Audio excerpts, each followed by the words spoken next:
سب نکاح کے لیے لاؤنج میں موجود تھے۔ عادل بھی سخت وہیں بیٹھا ہوا تھا۔ مولوی صاحب نے سلطان صاحب سے نکاح کی اجازت مانگی۔ انہوں نے انتظار میں سر ہلایا۔ دونوں کا دوبارہ نکاح پڑھایا گیا۔ عادل کے دماغ میں مسلسل حیا گھوم رہی تھی۔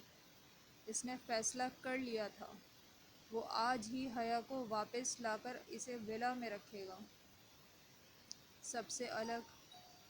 اس کی جگہ وہ کبھی کسی کو نہیں دے گا، ہانیہ یا کسی کو بھی نہیں دے گا۔ نکاح کے فوراً بعد عادل نے گاڑی نکالی اور اسے بے معنی سڑک پر دوڑانے لگا۔ اسے سمجھ نہیں آ رہی تھی وہ حیا کو کہاں ڈھونڈے۔ صبح کا نکلا، اسے شام ہو گئی تھی۔ جب حیا کا کچھ پتہ نہ چلا تو ولا چلا گیا۔ سلطان صاحب بار بار عادل کو فون کر رہے تھے۔ وہ کٹ ہی جا رہا تھا۔ اپنے کمرے میں جانے کے بعد وہ فریش ہوا اور بیڈ کراؤن سے ٹیک لگا کر آنکھوں پر ہاتھ لگا کر لیٹ گیا۔ حیا نے آفس جوائن کر لیا تھا۔ تقریباً اسے آفس جاتے آج 5واں دن تھا۔ حیا، یہ فائلز باس کے روم میں لے آؤ، انہیں اور اس والی پر سائن کروا کے لا دو تاکہ میں ذرا دوسری فائلز نکال دوں۔ 10 منٹ تک باس نے چلے جانے ہے تو اتنے کے بعد اوپر سے اتنا کام ہو جائے گا۔ ایک کلیگ نے حیا کے ہاتھ میں فائلز تھماتے ہوئے کہا۔ حیا کو جاب مینیجر نے دی تھی، اس لیے باس کو وہ نہیں جانتی تھی۔ حیا بے دھیانی سے آفس میں داخل ہوئی۔ جب دونوں نقوش کی نظریں ایک دوسرے پر پڑیں، فائل حیا کے ہاتھ سے زمین پر گر گئی۔ مقابل بیٹھے شخص کے چہرے پر بھی حیرانی کے اثرات واضح تھے۔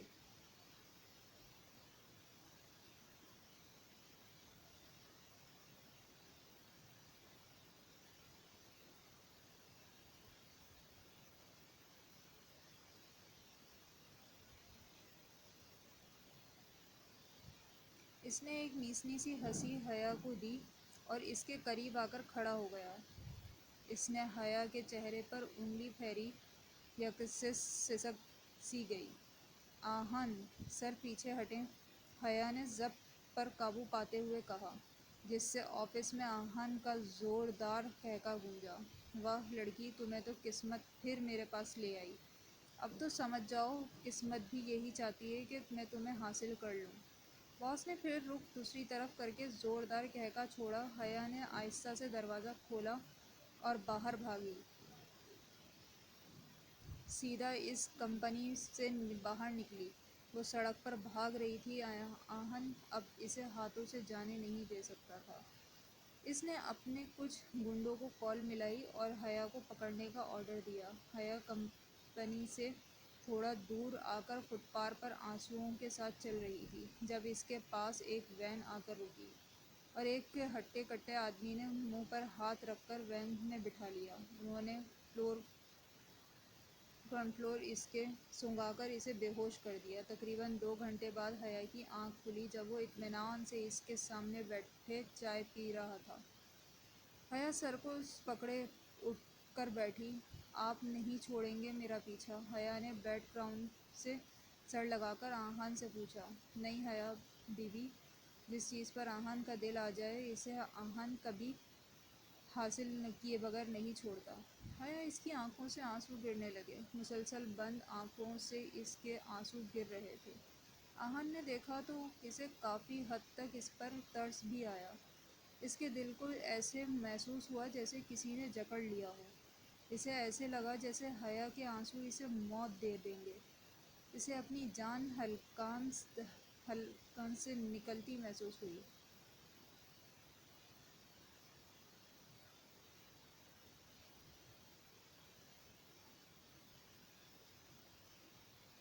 وہ پہلے سے زیادہ خوبصورت ہو گئی تھی۔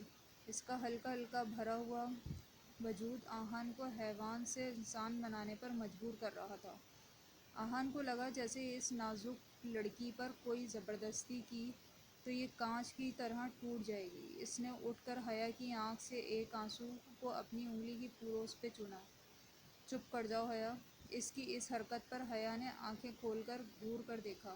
میں وعدہ کرتا ہوں تمہیں تمہاری مرضی کے بغیر کچھ نہیں کہوں گا۔ مجھے تمہاری ہوس ضرور تھی پر اب شادی کروں گا، تم سے عزت دوں گا جو تم ڈیزرو کرتی ہو، بہت لڑی ہو تم اب میرے ساتھ، میں تمہیں اب حلال طریقے سے حاصل کروں گا۔ وہ یہ کہہ کر باہر جانے کے لیے مڑا۔ میں ماں بننے والی ہوں، پریگننٹ ہوں میں، حیا نے مسلسل گرتے آنسوؤں سے اٹکتی آواز سے اسے بتایا۔ آہن اسے دیکھتا ساکت ہو گیا۔ کس کا بچہ ہے یہ؟ اس نے فوراً مدھم لہجے میں اس سے سوال کیا۔ میرے شوہر کا، میں ان سے بہت پیار کرتی ہوں، وہ بھی مجھ سے بہت پیار کرتے ہیں، میں جانتی ہوں وہ مجھے پاگلوں کی طرح ڈھونڈ رہے ہوں گے، پر میں ان کے باپ کی قاتل نہیں بننا چاہتی، اس لیے خود کو چھپا کر رکھا تھا۔ حیا نے بتانے پر آہن مشکل سے ہی خود پر قابو پا رہا تھا۔ نام کیا ہے تمہارے شوہر کا اور کہاں رہتا ہے؟ عادل حسن شاہ نام ہے ان کا۔ یہ نام سن تو آہن کے رونگٹے کھڑے ہو گئے۔ وہ جانتا تھا عادل کی فیملی کو کوئی آنکھ بھی اٹھا کر نہیں دیکھ سکتا، تو یہ سب سے بڑا گناہ ہوگا اس کی نظر میں، اور اگر عادل کو پتہ چل جائے کہ حیا آہن کے پاس ہے تو وہ جان سے مار دے گا۔ اس نے سوچتے ہوئے ایک نظر حیا پر ڈالی اور کمرے سے باہر نکل گیا۔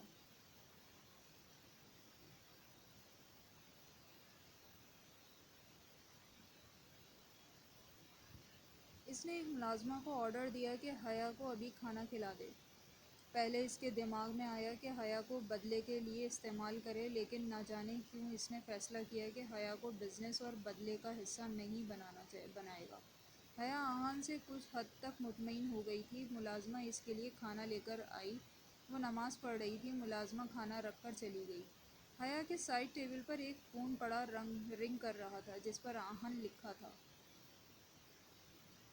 حیا نے کال اٹینڈ کر کے فون کان کو لگایا۔ ہیلو! حیا نے فون کان کو لگایا تو حیا میں جانتا ہوں تم مجھ سے بہت ڈری ہوئی ہو، میں ہوں ہی بہت برا انسان، ہر کسی کے ساتھ غلط کر جاتا ہوں، پر تمہارے ساتھ نہیں ہوگا، اور یہ حیا کا بچہ پیدا ہونے کے بعد تمہیں مجھ سے شادی کرنی ہوگی، اور تب تک میں تمہارا محافظ رہوں گا، اور تمہیں کوئی چیز چاہیے ہو تو تم مجھے بتا سکتی ہو، باہر جانا ہو تو ڈرائیور تمہیں لے جائے گا، بس اتنا اپنا خیال رکھنا، یہ فون میں نے تمہارے لیے یہاں رکھا ہے۔ آہن کی ان باتوں پر حیا صرف ہی کہہ سکی تھی۔ آہن نے فون رکھ دیا۔ اسے کہہ کر حیا نے کھانا کھایا اور کچھ دیر کے لیے آرام کی غرض سے سو گئی۔ عادل رات کے 10 بجے گھر واپس آیا۔ ہانیہ صوفے پر بیٹھی اس کا انتظار کر رہی تھی۔ عادل کو دیکھتے ہی اٹھ کھڑی ہوئی۔ عادل کا حلیہ دیکھ کر اسے خوف سا محسوس ہو رہا تھا۔ سرخ آنکھیں، ہاتھوں میں سگریٹ، آستینے چڑھائے ہوئے بکھرے بال۔ عادل یہ کیا حال بنا رکھا ہے آپ نے اپنا؟ چلیں کمرے میں۔ اس نے عادل کا ہاتھ پکڑا جیسے اس نے ایک جھٹکے سے چھڑوا لیا۔ دور رہو مجھ سے، اتنا کہہ کر وہ اپنے کمرے میں چلا گیا۔ ہانیہ بھی اس کے پیچھے پیچھے چل دی۔ عادل فریش ہو کر واش روم سے نکلا تو ہانیہ کھانا بیڈ پر رکھ کر خود صوفے پر بیٹھی تھی۔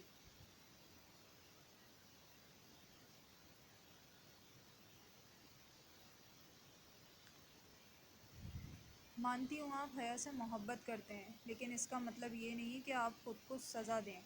وہ خود کو روک بھی سکتی تھی، سارے فیصلے آپ پر چھوڑ سکتی تھی، مگر نہیں تو اس نے خود فیصلہ کرنا ضروری سمجھا۔ اب آرام سے بیٹھ کر کھانا کھا لیں پلیز، اس بارے میں بھی سوچ لیجیے گا، بعد میں سوچ لیجیے گا۔ اتنا کہہ کر ہانیہ وہیں صوفے پر سونے کی غرض سے لیٹ گئی۔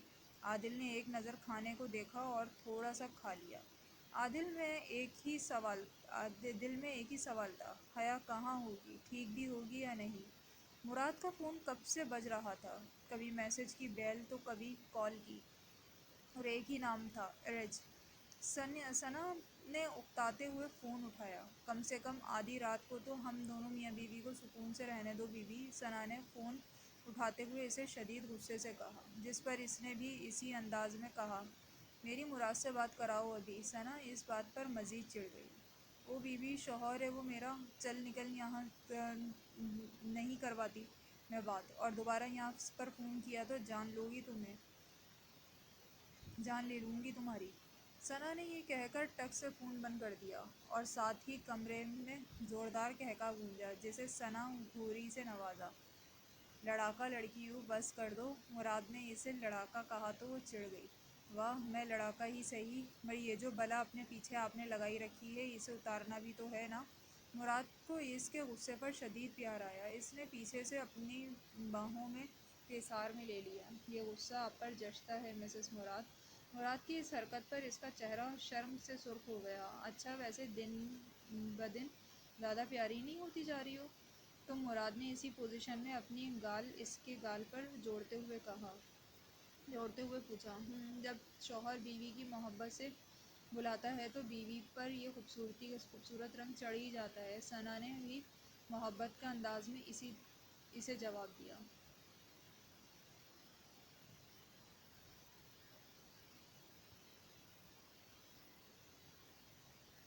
اچھا کیا، میں آج ساری محبتیں اپنی بیوی کے نام کر دوں گا۔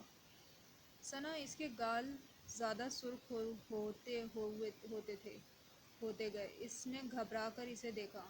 چھوڑیں مراد، مجھے سونا ہے۔ ثنا چھڑوا کر بیڈ پر آ کر بیٹھ گئی۔ نہیں میڈم، آج نہیں چھوڑ سکتا، اب تو کبھی بھی نہیں چھوڑ سکتا، مراد نے مدھم آواز میں کہا، اور ثنا کے ساتھ بیڈ پر اس کی گردن پر اپنا پیار بھرا لمس چھوڑا جس پر وہ سسک ہی اٹھی۔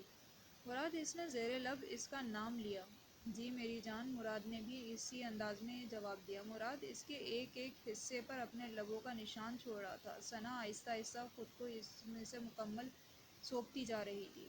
یہ رات اپنی خوبصورت چاندنی کی ٹھنڈی ہواؤں میں اس پر خوب محبت سے برس رہی تھی۔ تازہ پھولوں کی ونڈو سے آتی خوشبو دونوں کو مزید بہکا رہی تھی۔ حیا آج اس کے گھر رہ کر رہی تھی جس سے وہ ہمیشہ ڈرتی تھی، جس کے نام سے، جس کی سوچ سے ہی کانپ جاتی تھی، آج اس در بدر کو اس کی چوکھٹ میں پناہ ملی تھی۔ وہ سوچ بھی نہیں سکتی تھی اس کا اتنا بڑا دشمن اس پر ایسے مہربان ہوگا۔ آہن کی یہ ہمدردی وہ خواب میں بھی نہیں سوچ سکتی تھی۔ وقت ظہر وہ مصلے پر بیٹھی نماز ادا کر رہی تھی۔ کمرے کا دروازہ کھلا تھا۔ آہن آج وہاں 15 دن بعد وہاں آیا تھا۔ اس نے حیا کو مصلے پر بیٹھے دیکھا تو خود صوفے پر بیٹھ گیا۔ حیا نے سلام پھیرا تو اس کی طرف متوجہ ہوئی۔ حیا نے سوال نظروں سے اسے دیکھا۔ ایک بات پوچھوں حیا؟ حیا نے سر جھکا کر اس بارے میں سر ہلایا۔ کیا نماز میں سچ میں بہت سکون ملتا ہے؟ حیا اس کو دیکھ کر ذرا سا مسکرائی۔ یہ بھی بھلا کوئی پوچھنے والی بات ہے، نماز ہی میں تو سکون ہے، دنیاوی محبتیں تو سب جھوٹی ہیں، دولت بھی ساری صرف پانی کی جیسی ہے، ہم ہاتھوں میں پھرتے ہیں اور وہ قطرہ قطرہ زمین پر گر جاتی ہے اور ہاتھ بھی خالی ہو جاتے ہیں۔ ہم یہاں اس دنیا میں اللہ کی عبادت کے بغیر کچھ بھی نہیں ہیں، ایک دم خالی ہیں۔ جو اللہ کی محبت سے خالی ہو، ان پر شیطان بڑے آرام سے حاوی ہو جاتا ہے۔ حیا بولتی جا رہی تھی اور وہ اسے سنتے میں اس طرح مصروف تھا جیسے اس دنیا میں ہی نہیں، وہ جیسے سب بدل گیا ہو۔ وہ خوبصورت نگینہ اسے اصل نگینے کی پہچان کرا رہا تھا۔ حیا، میں کہوں تمہیں نہ سمجھ پایا؟ آہن نے حیا کو چپ کرتے دیکھا، خود پہ افسوس کرتے سوال کیا، جس پر حیا نے بس اتنا کہا، میری قسمت۔ آہن کا دل کیا خود کو زمین کھود کر اس میں زندہ گاڑ لے۔ وہ جیسے حیا جی پاک لڑکی کے ساتھ اتنا سب کیا۔ آہن کافی دیر وہیں بیٹھا رہا، اب اس کی نظر حیا کے وجود پر نہیں، صرف اس کے اخلاق پر رہتی تھی۔ کچھ دیر بعد آہن اٹھ کر وہاں سے چلا گیا۔ حیا مصلے پر سے اٹھ کر اپنے بستر پر گئی۔ عادل اپنے روم میں بیٹھا کچھ کام کر رہا تھا۔ ہانیہ اس کے لیے چائے لے کر آئی۔ 15 دن میں بہت کچھ بدل گیا تھا، پر وہ حیا کو بھولا نہیں تھا۔ ہاں، بس اسے تلاش نہیں کر پا رہا تھا۔ اس کا لہجہ اب ہانیہ کے ساتھ بھی بہت نرم تھا۔ وہ بس اللہ پر چھوڑ چکا تھا، وہ یہ سب خود نہیں جانتا تھا ایسا کیوں ہے۔ وہ اپنے کاموں میں اتنا مصروف ہو گیا تھا کہ حیا کا خیال کہیں نہ کہیں ہی دن میں ایک دفعہ اس کے ذہن میں آ جاتا تھا۔ ہانیہ چائے کا کپ رکھ کر عادل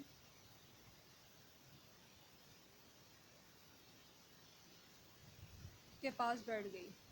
کیا کر رہے ہیں آپ؟ اس نے مختصر سا پوچھا۔ کچھ نہیں، آفس کا کام۔ عادل نے انگلیاں لیپ ٹاپ پر چلاتے اسے جواب دیا۔ عادل، بے شک آپ مجھ سے محبت نہیں کرتے، لیکن پھر بھی ہوں تو میں آپ کی بیوی ہی نا۔ اگر کچھ وقت آپ مجھے دے دو تو آپ کا کیا چلا جائے گا؟ ہانیہ نے آنسو بہاتے سر جھکائے اس سے سوال کیا۔ نظریں اٹھا کر اسے دیکھا اور لیپ ٹاپ سائڈ پر رکھ کر اس کی طرف متوجہ ہوا۔ ہانیہ، تم اچھے سے جانتی ہو ہاں میں آپ حیا سے محبت کرتے ہو اور آپ اسے بھول نہیں سکتے۔ ہانیہ نے دو ٹوک اس کی بات کاٹ کر خود بول دی۔ پر کیوں عادل، اس سے پہلے میں آپ کے نکاح میں تھی، میرا رشتہ بچپن سے آپ کے ساتھ جڑا تھا۔ بابا کے جانے کے بعد حالتوں کو دیکھ کر میری ماں میری شادی کی فکر میں رہتی تھی کہ مجھ سے شادی کون کرے گا۔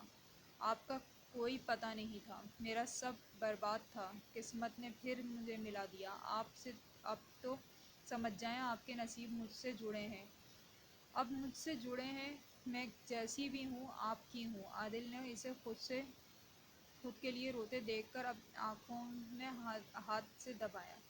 ٹھیک ہے ہانیہ، میں تمہیں تمہارا ہر حق دینے کو تیار ہوں، لیکن تم مجھے حیا سے دور نہیں رکھو گی۔ میں اسے ڈھونڈوں گا، تمہیں اسے قبول کرنا پڑے گا، میں تم دونوں کو برابر کے حقوق دوں گا۔ حیا سے مجھے کچھ کہنے کی ضرورت نہیں پڑے گی، وہ میرے جذبات کی بہت قدر کرتی ہے، مجھے سمجھے گی، پھر وہ تمہیں کبھی برا سلوک نہیں کرے گی۔ وہ بہت اچھی لڑکی ہے جو ہمارے رشتے کے لیے مجھے چھوڑ گئی تاکہ تمہارا حق ضائع نہ ہو۔ بولو ہانیہ، کیا حیا کو قبول کرو گی؟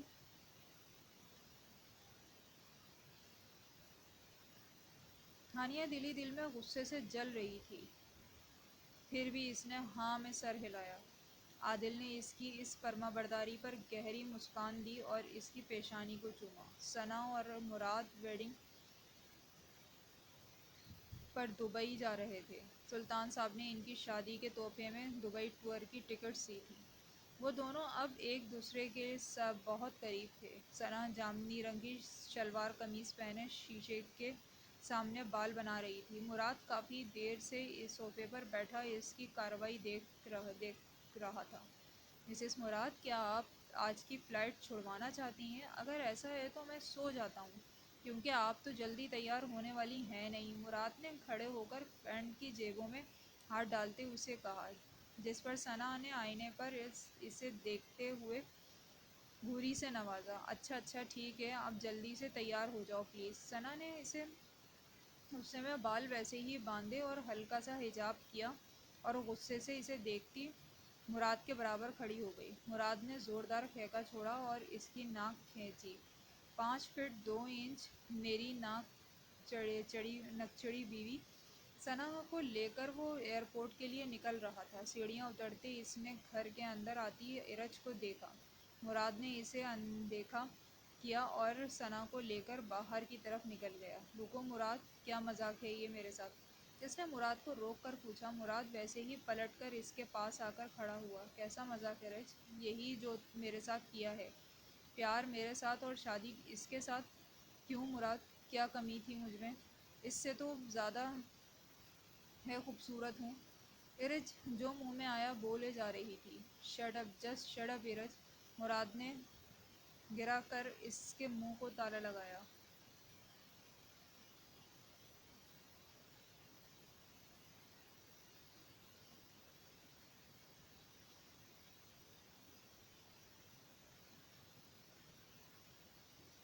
تم اس وقت میرے سامنے میری شریک حیات کے بارے میں بول رہی ہو، جو کہ میں کبھی بھی کسی بھی صورت برداشت نہیں کروں گا کہ کوئی بھی منہ اٹھا کر میری بیوی کو کچھ بھی بول دے۔